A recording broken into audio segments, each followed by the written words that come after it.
میں نہیں مانتا کاغذ پہ لکھا شجرہ نسب، میں نہیں مانتا کاغذ پہ لکھا شجرہ نسب، بات کرنے سے قبیلے کا پتہ چلتا ہے۔ کسی زمانے میں ایک بادشاہ نے ایک قیدی کو کسی وجہ سے پھانسی کا حکم دیا، اور جب قید خانے میں سے قیدی کو لایا گیا تو اس سے مرنے سے پہلے آخری خواہش پوچھی گئی۔ قیدی نے کہا کہ میں کیونکہ ایک اچھے گھرانے سے ہوں لہٰذا مجھے اعلیٰ نسلی گھوڑوں سے پھانسی لگایا جائے۔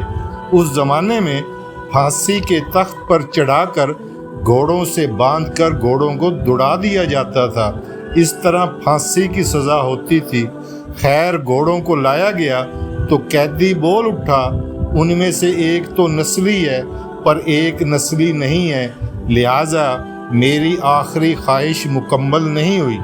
بادشاہ نے گھوڑوں کے مالک کو بلوایا اور پوچھا کیا یہ بات سچ ہے؟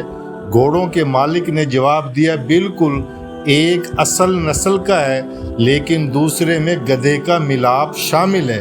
بادشاہ نے حیران ہو کر قیدی سے پوچھا تمہیں کیسے یہ بات پتہ چلی کہ ایک گھوڑا نسلی ہے اور ایک نسلی نہیں؟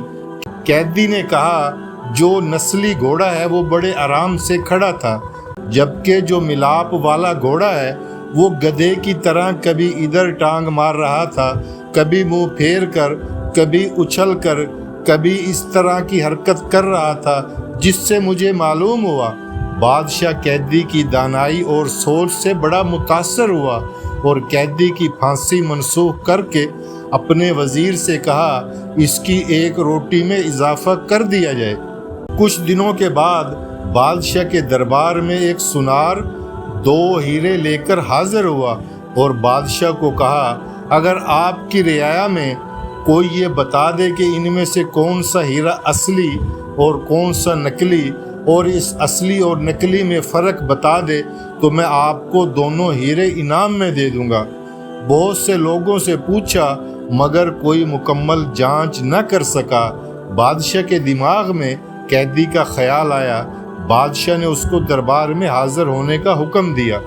سپاہی قید خانے میں سے قیدی کو لے کر حاضر ہوئے اور قیدی کو ہیرے جانچ پڑتال کے لیے دیے گئے۔ قیدی نے کچھ ہی لمحوں میں بتا دیا کہ ایک اصلی ہے اور دوسرا نکلی ہے۔ بادشاہ نے پوچھا تمہیں کیسے پتہ چلا؟ قیدی نے کہا اصلی ہیرا رگڑنے سے کبھی گرم نہیں ہوتا جبکہ نکلی ہیرا رگڑنے سے گرم ہو جاتا ہے۔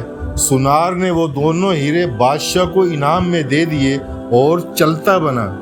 بادشاہ قیدی کی دانائی اور سوچ پر بہت زیادہ خوش ہوا اور سپاہیوں سے ایک اور روٹی بڑھانے کا حکم دے دیا۔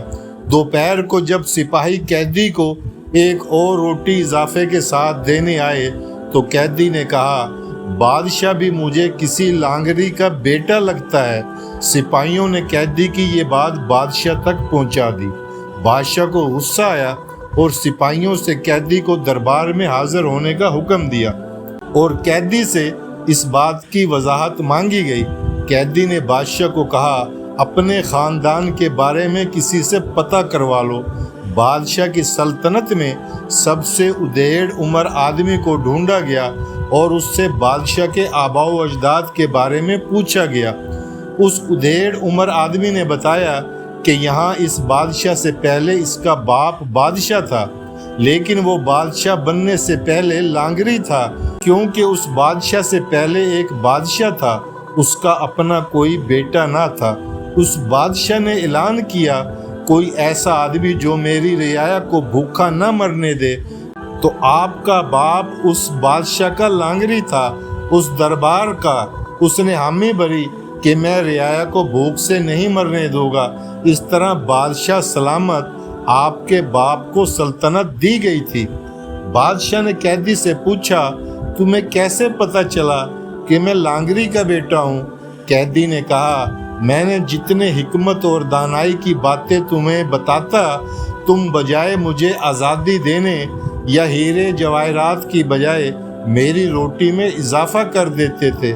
اگر تمہاری جگہ پر کوئی اور خاندانی آدمی ہوتا وہ مجھے ضرور کوئی ہیرے جواہرات دیتا اور مجھے قید خانے سے رہا کرتا، لیکن تیری حرکتیں تیری نسل کا پتہ بتاتی ہیں۔ بادشاہ بہت شرمندہ ہوا اور قیدی کو رہا کر کے اپنا وزیر بنانے کا حکم دے دیا۔ انسان اپنی شہرت، پیسے، عہدے، شکل و صورت سے نہیں بلکہ اپنی حرکتوں سے اپنی نسل کا پتہ بتا دیتا ہے۔ بات اچھی لگی ہو تو آگے بھی لازمی شیئر کرنا۔